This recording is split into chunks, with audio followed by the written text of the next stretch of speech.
নির্বাচনের আগে দেওয়া প্রতিশ্রুতি অনুযায়ী 1 কোটি কর্মসংস্থানের তো ব্যবস্থা করতেই পারলেন না বেকারদের। কিন্তু উল্টো উল্টো বিপরীতে কি হইল, 95টে কর্মী প্রতিষ্ঠান বন্ধ হয়ে যায় এই 6 মাসে। এবং আপনার এই 95টা প্রতিষ্ঠানের যারা কাজ করতেন 62,000 কর্মী বেকার হয়ে পড়ে, এবং তাদের সাথে সাথে তাদের পরিবারেও আর্থিকভাবে একটা চাপের মুখে পড়ে যায় চাকরি হারাইয়া। তো সরকারের এখন অবধি পর্যন্ত জ্বালানি এবং বিদ্যুৎ খাতের কোনোই রকমভাবে সুরাহা করতে পারলেন না কোনো কিছু। আওয়ামী লীগের আমলে আমার শেখ হাসিনা লুটপাট করছে, যাই করছে, ধ্বংস করছে, দেশের অর্থনৈতিক অবস্থা লুটপাট করছে, হরিলুট করছে, স্বৈরশাসক করছে, যাই করছে, কিন্তু এতটা মনে করেন যে দেশের অবনতি হয় নাই। এই 6 মাসে দেশের যা অবস্থা, মনে করেন যে বিদ্যুৎ খাতের অবস্থা খারাপ, জ্বালানি খাতের অবস্থা খারাপ, বিদ্যুৎ এবং জ্বালানি সংকটের জন্য আপনার অনেক কোম্পানি বন্ধ হয়ে গেছে, অনেক মানুষ বেকার হয়ে গেছে। কারণ কোম্পানি না চললে, ফ্যাক্টরি না চললে কোম্পানির মালিক পক্ষ বা ফ্যাক্টরির মালিক তাদেরকে বেতন দিবে কোথায় থেকে? তো সরকারে এখন পর্যন্ত এই ব্যাপারে কোনো পদক্ষেপই গ্রহণ করতে দেখলাম না বা শুনলামও না।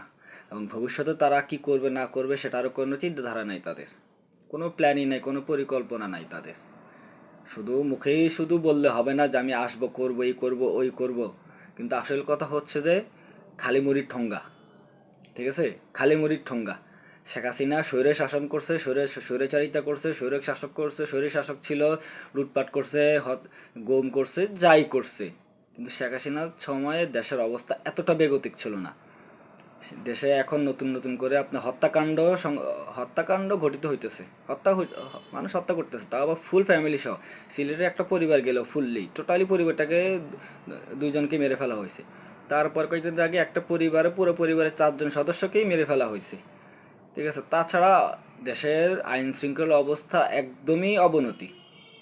শেখ হাসিনা যদি 15-16 বছরে মিলে যা করে গেছে, দেশের আইন শৃঙ্খলা যতটা অবনতির মধ্যে ছিল, কিন্তু বর্তমান সরকারের 6 মাসে তার চেয়ে আরও ভয়ঙ্কর এবং বিভৎস রকমের অবস্থা হয়ে গেছে আইন শৃঙ্খলার। ব্যাংকগুলোর অবস্থা খারাপ।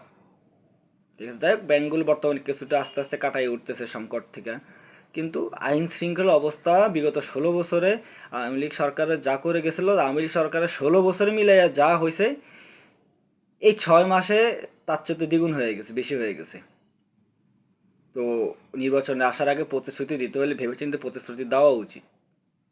ঠিক আছে, যে আমি এই করব, ওই করব, এই প্ল্যান, ওই প্ল্যান, আসলে সবাই হচ্ছে মরির ঠোঙ্গা। স্বৈর শাসক হিসেবে এখন যেমন হচ্ছে, ওই শেখ হাসিনাই ভালো ছিল আমাদের স্বৈর শাসক হিসেবে, লিস্ট শান্তিতে ছিলাম আমরা।